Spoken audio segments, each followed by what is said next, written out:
Sir एक और सवाल ये है कि सर ग्रेजुएशन को लेके, सर जैसे कि मैंने जितने भी टॉपर्स देखे हैं तो सर उन्होंने एमटेक मतलब बड़े बड़े कॉलेजेस से किया है। अब छोड़िए ना उन सबको। सर सर ठीक है लेकिन। आप देखिए मनोज शर्मा को।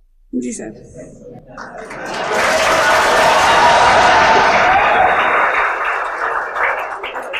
अभी आज सुबह मेरे उससे बात चल रही थी तो विचार हुआ कि वो आज रात को यहीं आ जाए, आज हम गप्पे मारे, पर वो फाइनली हो नहीं पाया।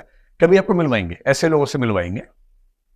क्या होता है कि देखिए, आप यूपीएससी की बात कर रही सर है, एमपीपीएससी। एमपीपीएससी की बात कर रही है। एमपीपीएससी तो कोई एग्जाम ही नहीं है, वो तो बहुत ही आसान होता है।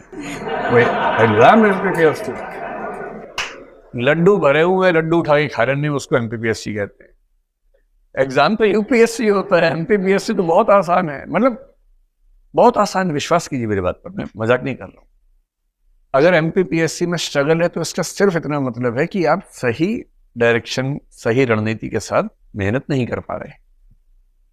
वरना स्टेट्स के एग्जाम सेंटर से काफी आसान होते हैं, और स्टेट्स में भी एमपीपीएससी कई राज्यों से आसान एग्जाम है।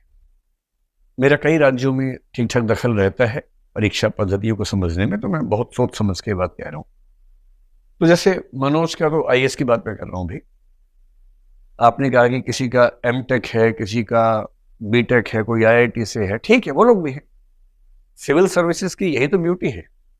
सिविल सर्विसेज में हर फील्ड के लोग आ सकते हैं, और कितनी भी कोशिश कर लीजिए, ये बात सही है कि इंजीनियर्स की भूमिका या उनकी मात्रा इन एग्जाम्स में ज्यादा है, और इसकी वजह बड़ी सरल सी है। इसमें यह नहीं सोचने की भेदभाव हो गया है, वरना हम लोग तुरंत आरोप लगाए थे कि भेदभाव हो गया है क्योंकि इंजीनियर ज्यादा है। इसके पीछे का तर्क भी तो है। जनरली हमारे स्कूलों में जो 12वीं क्लास में सबसे ज्यादा तेज है पढ़ने वाले बच्चे, जनरली वो इंजीनियरिंग में जाते हैं। यही तो होता है। तो 11वीं 12वीं तक जो बच्चे पढ़ने में सबसे अच्छे थे, टॉपर्स थे, उनमें से 10 में से 6-7 इंजीनियर ही बन गए, 1-2 डॉक्टर बन गए।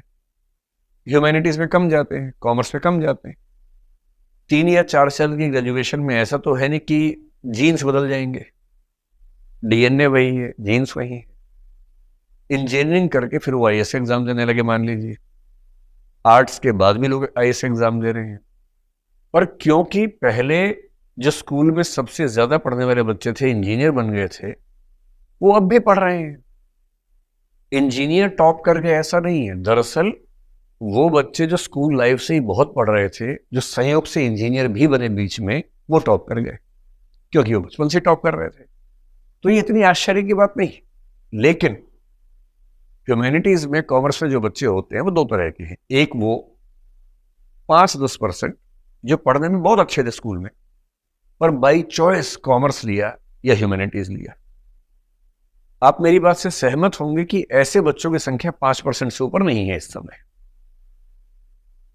बाकी जो बच्चे ह्यूमैनिटीज लेते हैं, अधिकांश इसलिए कि या तो उनके नंबर कम थे, या उनको मैथमेटिक्स में, साइंस में दिक्कत हो रही है, नहीं उतना मजा आ रहा समझने में, दुविधा होती है।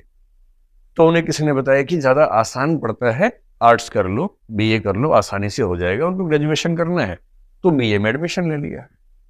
तो ह्यूमैनिटीज में ज्यादा बच्चे वो आए जो आसानी के लिए आए, और कुछ शौक से आए। पर एक ऐसा वर्ग है जिसने बीए इसलिए लिया था कि आसान है, क्योंकि वो नहीं संभाल पा रहा साइंस, लेकिन ग्रेजुएशन करते करते उसको पढ़ने लिखने में मजा आने लगा, सीरियस हो गया। जब सीरियस हो गया तो उसको सुख मिलने लगा ज्ञान में, और वो ग्रेजुएशन या पोस्ट ग्रेजुएशन करते करते अपने बौद्धिक स्तर पर उसी लेवल पे आ गया जिस पे कोई इंजीनियर था। अब ये भी एग्जाम दे रहा है, अब तो बराबरी की टक्कर है उसके बाद। और मैं हर साल देखता हूँ कि बहुत सारे ऐसे लोग सिलेक्ट हो रहे हैं जो शुद्ध ह्यूमैनिटीज के हैं, सिंपल बीए किया हुआ है, कोई ऐसी ठोस बैकग्राउंड नहीं है। इसी बार जो रिजल्ट आया, 2-4 दिन पहले रिजल्ट आया, उससे मध्य प्रदेश के जो बच्चे निकले हैं, एक बच्ची खरगोन से है 257 रैंक पर, मनीषा धारवे। उसके पूरे, मतलब पूरे ट्राइबल बेल्ट में कोई बच्चा आज तक आईएएस नहीं बना, वो आईएएस बनी है। एक बच्ची भोपाल से निकली है जो भारती साहू नाम है, उसकी बैकग्राउंड देखिए, उसके फादर ऑटो चलाते रहे हैं।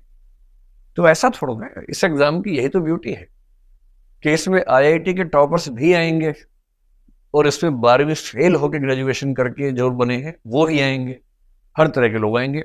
असली बात सिर्फ इतनी है कि एग्जाम के लिए आपने कितनी ईमानदारी से मेहनत की, और यदि वो आपने 1.5-2 साल 2.5 साल ठीक से ताकत लगाई है, अपनी स्ट्रेटेजी के साथ लगाई है, तो ये एग्जाम ऐसा नहीं है कि ना हो।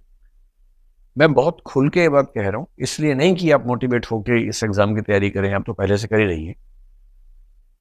आईएएस का एग्जाम मुश्किल नहीं है यदि आप सामान्य बुद्धिमत्ता के स्तर पे हैं और मेहनत करने को तैयार हैं।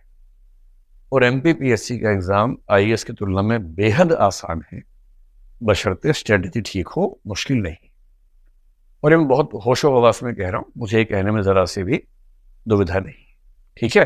तो आईआईटी वाला कोई मिले कि मैंने तो आईआईटी से बीटेक किया, एमटेक किया, तुमने क्या किया? सर मैंने तो सर अटल ये अटल बिहारी कॉलेज है सर, यहीं पास पे ही है सर, हाँ। वहां से डिग्री करी है। आप बोलना मैं अटल बिहारी महाविद्यालय से बीए करके आई हूँ, हाँ सर। और अटल बिहारी जी ने भी बीए ही किया था और वो पूरा देश संभाल रहे थे, जी सर। और मैं उस देश में रहती हूँ। और सीधी सी बात है, जब देश का प्रधानमंत्री बिना बीटेक एमटेक की इतना देश संभाल सकता है, तो मैं जिला नहीं संभाल सकती? जी सर। ऐसी कौन सी खास बात है? तो डरना नहीं है किसी से, खौफ में तो रहना ही नहीं। कोई आपको डराए ना कि मैंने एमटेक किया है, अब बोलो बधाई हो, मैंने एमए किया है, तो क्या फर्क पड़ता है? जी सर। है ना, डरना नहीं, मस्त रहना है। चलिए।